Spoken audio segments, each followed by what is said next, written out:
I'll have my prostate checked when I get back. No, you're not leaving. Not without a definitive diagnosis.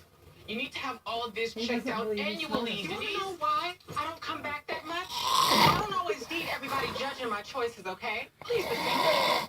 They embrace you. I'm not talking about the family. I'm talking about you. The family. You're throwing shade about how you were born this way. I was mocking myself. He makes the weirdest noises. You hate what I've done to myself. I miss my brother. Is that such a bad thing? He's gone.